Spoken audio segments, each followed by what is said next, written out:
Hello guys, अगर आप कुंभ के मेले में आना चाहते हो तो मत आना। यहाँ पे 40 किलोमीटर देख लो इधर, भीड़ देख लो एक बार।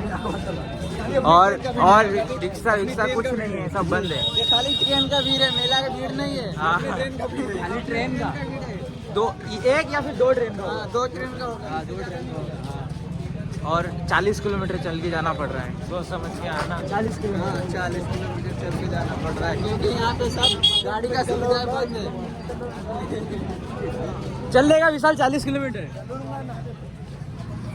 चलो, सचिन कहाँ है? ओए सचिन, चल लेगा 40 किलोमीटर? 40 किलोमीटर चलेगा ही ना। पक्का?